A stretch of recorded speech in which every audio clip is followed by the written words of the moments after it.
চট্টগ্রাম বিভাগের সব খবর নিয়ে সংবাদ চট্টগ্রামে স্বাগত জানাচ্ছি আমি পূজাশ্রী ভদ্র। চট্টগ্রাম নগরীর বাকলিয়া এক্সেস রোডে শুক্রবার মধ্যরাতে ভয়াবহ অগ্নিকাণ্ডে জুট গোডাউন ও পাশের প্লাস্টিক কারখানা পুড়ে ছাই হয়ে গেছে। আগুনের তীব্রতায় গোডাউনে থাকা মালামাল ধ্বংস হওয়ার পাশাপাশি আশেপাশের বসত বাড়িও ক্ষতিগ্রস্ত হয়।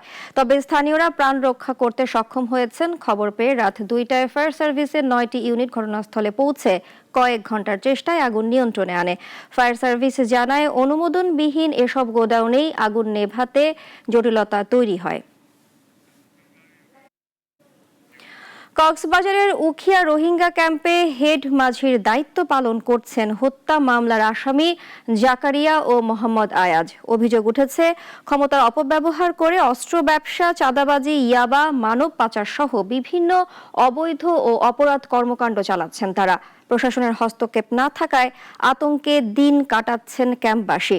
মিসবা আজাদের রিপোর্ট জানাচ্ছেন সিরাজুমনির শুভ। উখিয়ার মধুরছড়ায় ৩ নম্বর রোহিঙ্গা ক্যাম্পে চলছে মাঝিদের অঘোষিত রাজত্ব। হেড মাঝি জাকারিয়া ও মোহাম্মদ আয়াজের বিরুদ্ধে উঠেছে ভয়াবহ অভিযোগ। তারা এজাহারভুক্ত হত্যা মামলার আসামি হয়েও নির্বিঘ্নে হেড মাঝির দায়িত্ব পালনের নামে ক্ষমতার অপব্যবহার করছে বলে দাবি ক্যাম্পবাসী। প্রশাসনের নাকের ডগায় অস্ত্র ব্যবসা, চাঁদাবাজি, ইয়াবা, মানব পাচার সহ বিভিন্ন অবৈধ ব্যবসা ও অপরাধ কর্মকাণ্ড চালিয়ে যাচ্ছেন এই দুই হেড মাঝি। তাদের অত্যাচারে আতঙ্কিত রোহিঙ্গারা। হেড মাঝি আয়াস তারা হাতে করে অকল বিষয় কিনা করেন একখান ঘরের বিষয় কিনা করলে 10,000 20,000 টিয়াদের ঠিয়ালো আর দিন কি মানুষ বিদেশত দাগই ফ্যামিলি গড়িয়া রাখি দি ফ্যামিলি যাইলে মতো গুঁড়াই আপনার 60,000 টিয়াদের বিষয় তারা ইস্তেমাল করে। ইন্ডা আছে মামলা দুইজন আছে এটা আর দুজন মাঝি জকুরিয়া দিবে আছে মাতি মাতে তারা দুজন বল্লা বল্লা আড়ি আড়ি আছে মানুষ হন কি করে কি নগরে চাই চাই এটা আছে দং দি দিয়ে টিয়ালো টিয়া যদি নদী চাই দেখলে পুলিশের ডক দে আর ডক দে তো 86 ডক দে তারা লুকা ফিলিম তারা হাজা ফিলিম। ক্যাম্পে রোহিঙ্গাদের বিয়ের কাবিননামা করতে তাদের দিতে হয় 10 থেকে 20,000 টাকা। নতুন আসা রোহিঙ্গা পরিবারকে ঘর বরাদ্দ পেতে গুনতে হয় 30 থেকে 50,000 টাকা। মাঝিদের টাকা না দিলে রেশন থাকে বন্ধ, এমনকি এনজিওর কাজও করতে দেওয়া হয় না। এখানেই শেষ নয়, অভিযোগ রয়েছে সেবা নিতে আসা রোহিঙ্গা নারীদের দেওয়া হয় কুপ্রস্তাব, ভয়ভীতি দেখিয়ে আদায় করা হয় টাকাও।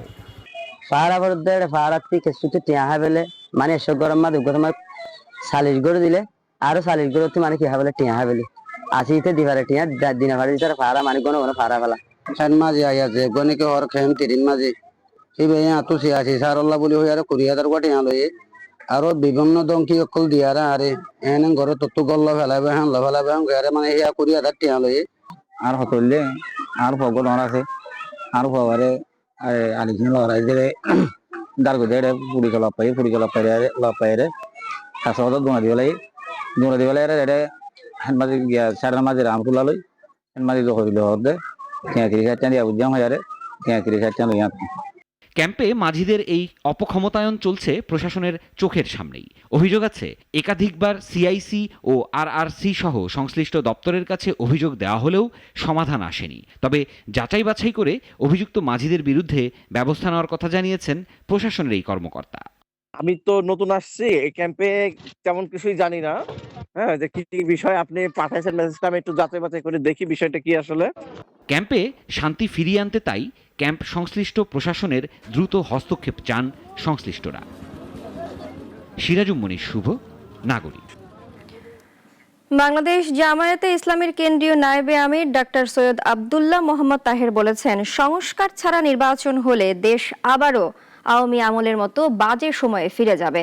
শুক্রবার বিকেলে কুমিল্লা চৌদ্দগ্রামে ভিন্ন ধর্মাবলম্বীদের সাথে মত বিনিময় সভায় তিনি বলেন, শুধু পিআর নয়, সংস্কারের ভিত্তিতেই নির্বাচন হতে হবে এবং তা আইনি ভিত্তি পেতে হবে। ডাক্তার তাহের আরও বলেন, সবাই মানুষ, এখানে সংখ্যালঘু বা সংখ্যাগুরু বিভাজনের প্রয়োজন নেই। প্রতিষ্ঠা লগ্ন থেকে জামায়াত সব ধর্মাবলম্বীর কল্যাণে কাজ করছে। 2 নম্বর কথা হচ্ছে শুধু পিআর নয়, আমরা বলেছি যে সংস্কার, সেটার ভিত্তিতেই নির্বাচন হতে হবে। সংস্কারকে আইনি ভিত্তি দিতে হবে, কারণ কোনো ধরনের সংস্কার পরিবর্তন ছাড়া আগের স্টেজে যদি আবার আমরা নির্বাচন করি তাহলে তো দেশ সেই আওয়ামী লীগের পিরিয়ডে আবার চলে যাবে। সুতরাং আমরা এত বড় লড়াই সংগ্রাম তো আওয়ামী লীগের সেই পচার সময়ে ফিরে যাওয়ার জন্য আন্দোলন করেছি। সেটাকে পরিবর্তন করে একটা নতুন সমৃদ্ধ ন্যায়পরায়ণ বৈষম্যহীন উন্নত সমাজ তৈরি করার জন্য। সেই জন্য সংস্কারটা বাধ্যতামূলক এবং প্রধান উপদেষ্টা বলেছেন যে সংস্কার এবং সাংবিধানিক পরিবর্তন যদি না হয় তাহলে আমরা আবার আগের জায়গায় চলে যাব। আমরা ওনার এই বক্তব্যটাকে সমর্থন করি। আগামী জাতীয় সংসদ নির্বাচনের আগে জাতীয় পার্টি ও আওয়ামী লীগের দোসর অন্য দলগুলোকে নিষিদ্ধ করার দাবি জানিয়েছেন গণ অধিকার পরিষদের সভাপতি ভিপি নুরুল হক নূর। শুক্রবার বিকেলে ব্রাহ্মণবাড়িয়া পৌর মুক্ত মঞ্চে গণ অধিকার পরিষদ আয়োজিত সমাবেশে তিনি এই দাবি জানান। ভিপি নূর বলেন, ফ্যাসিবাদকে টিকিয়ে রাখতে জাতীয় পার্টি ও 14 দলের শরিকরা ভূমিকা রেখেছে। তিনি জোর দিয়ে বলেন, জুলাই সনদের বাস্তবায়ন নির্বাচনের আগেই করতে হবে, পরবর্তী সংসদের দায়িত্ব নয়। সমাবেশে সাধারণ সম্পাদক রাশেদ খান সহ কেন্দ্রীয় ও স্থানীয় নেতারা বক্তব্য রাখেন। ফ্যাসিবাদকে নিষিদ্ধ করলেও ফ্যাসিবাদের দোসরদের আস্ফোরণ এখনো দেখা যায়। অনেক বিলম্বে জাতীয় পার্টির কার্যক্রমে নিষেধাজ্ঞা দিতে হবে এবং এই জুলাই গণঅভ্যুত্থানে আওয়ামী লীগ এবং আওয়ামী লীগের যে সমস্ত দোসর জাতীয় পার্টি সহ জড়িত, নির্বাচনের আগেই তাদের রাজনৈতিক কার্যক্রমে নিষেধাজ্ঞার বিষয়ে চূড়ান্ত সিদ্ধান্ত দিতে হবে। সনাতন ধর্মাবলম্বীদের পরমেশ্বর ভগবান শ্রীকৃষ্ণের আবির্ভাব তিথি শ্রী শ্রী জন্মাষ্টমী উপলক্ষে মঙ্গল শোভাযাত্রা করেছে খাগড়াছড়ি জন্মাষ্টমী উদযাপন পরিষদ। সকালে গীতা পাঠ, ধর্মীয় পতাকা উত্তোলন এবং অতিথিদের বক্তব্য শেষে বেলুন উড়িয়ে বের হয় বর্ণাঢ্য শোভাযাত্রা। শহরের শ্রী শ্রী লক্ষ্মীনারায়ণ মন্দির প্রাঙ্গণ থেকে শুরু হয়ে বিভিন্ন সড়ক প্রদক্ষিণ করে মন্দির প্রাঙ্গণে ফিরে আসে শোভাযাত্রা। অনুষ্ঠান উদ্বোধন করেন খাগড়াছড়ি পার্বত্য জেলা পরিষদ চেয়ারম্যান শেফালিকা ত্রিপুরা। উপস্থিত ছিলেন জেলা প্রশাসক, পুলিশ সুপার সহ প্রশাসনিক ও রাজনৈতিক প্রতিনিধিরা। দিনব্যাপী বিভিন্ন কর্মসূচির পর রাত 12টায় প্রসাদ বিতরণের মধ্য দিয়ে অনুষ্ঠান শেষ হবে। কক্সবাজার সদর হাসপাতালে বেড়েছে দালালদের দৌরাত্ম্য। রোগীদের ফুসলিয়ে প্রাইভেট ক্লিনিকে নিয়ে যাচ্ছে তারা। র্যাবের অভিযানেও থামছে না এই চক্র। হাসপাতালের কর্মীদেরও যোগসাজশের অভিযোগ। কক্সবাজার প্রতিনিধি সাইফুল ইসলামের তথ্যচিত্রে জানাচ্ছেন শাশ্বতী সরকার। কক্সবাজার জেলা সদর হাসপাতাল এটি 250 শয্যার হাসপাতাল। প্রতিদিন গড়ে 1000-এর বেশি রোগী ভর্তি থাকেন। বহির্বিভাগে চিকিৎসা নেন 2 থেকে 3 হাজার মানুষ। কিন্তু এখানে দালালদের দৌরাত্ম্য। জেলার বিভিন্ন প্রান্ত থেকে আসা রোগীরা তাদের টার্গেট। হাসপাতালে টেস্ট থাকলেও দালালরা ফুসলিয়ে প্রাইভেট ক্লিনিকে নিয়ে যায়। কমিশনের লোভে এই কাজ। রোগীরা সরকারি চিকিৎসা থেকে বঞ্চিত হচ্ছেন, এমনকি সরকারি ওষুধও চুরি হয়। চিকিৎসকদের স্বাক্ষর নকল করে ফার্মেসিতে বিক্রি হয়। এতে রোগী ও স্বজনরা অতিষ্ঠ। ডেঙ্গু পরীক্ষা, ডিসি পরীক্ষা, সিবিসি পরীক্ষা এগুলো এখানে নাকি হয় না। যারা অসচেতন ব্যক্তি তাদের অনেক টাকা খরচা হয়ে আসবে, যেটুকু সুযোগ সুবিধা পাওয়ার কথা ওইটুকু পায় না, এক্সট্রা টাকা খরচ হয়। সম্প্রতি র্যাব সেখানে ভ্রাম্যমাণ আদালত চালায়। হাতে নাতে আটক করা হয় 4 দালালকে। তারা দায়ও স্বীকার করে। র্যাব বলছে এ ধরনের অভিযান চলবে, তবু দালালদের দৌরাত্ম্য থামছে না। আজকে আমাদের এই বিজ্ঞ ম্যাজিস্ট্রেটের উপস্থিতিতে জেলা পুলিশের সহায়তায় আমরা র্যাব 15 একটি মোবাইল কোর্ট পরিচালনা করি এবং মোট 4 জন দালালকে আমরা ধরতে সক্ষম হই এবং তাদেরকে বিভিন্ন মেয়াদে বিজ্ঞ ম্যাজিস্ট্রেট সাজা প্রদান করেন। হাসপাতালের কিছু কর্মীও জড়িত, তাদের সঙ্গে দালালদের যোগসাজশ। হাসপাতাল কর্তৃপক্ষ বলছে জড়িতদের বিরুদ্ধে ব্যবস্থা নেওয়া হবে। স্টাফরা যখন জড়িত হয়, যেমন আমরা 2-1 জনকে এরকম অলরেডি চাকরি থেকে বরখাস্ত করে দিছি।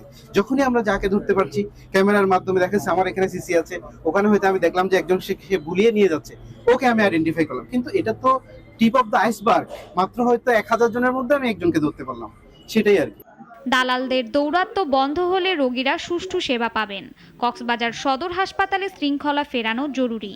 সবাই এখন এটাই প্রত্যাশা করে। শাশ্বতী সরকার, নাগরিক।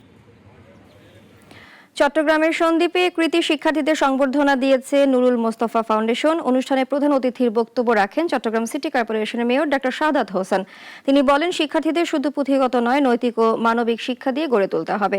কিশোর গ্যাং, মাদকাসক্তি ও ইফটিজিং এর মতো সামাজিক সমস্যা থেকে শিক্ষার্থীদের দূরে রাখতে শিক্ষা প্রতিষ্ঠান, অভিভাবক ও সমাজকে সমন্বিত উদ্যোগ নেওয়ার আহ্বান জানান তিনি। অনুষ্ঠানে ফাউন্ডেশনের চেয়ারম্যান মোহাম্মদ নুরুল মোস্তফা সহ সংশ্লিষ্টরা উপস্থিত ছিলেন। Bangladesh kick fighter karate school ও এসকেএসি বাংলাদেশের উপদেষ্টা পরিষদ ও কার্যনির্বাহী কমিটি গঠিত হয়েছে।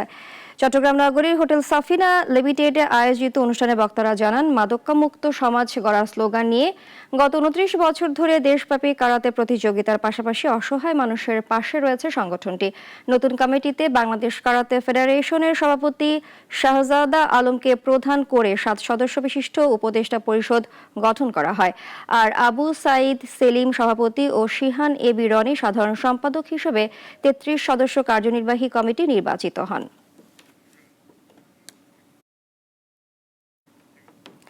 এখন এই পর্যন্ত। এতক্ষণ সাথে থাকার জন্য সবাইকে ধন্যবাদ।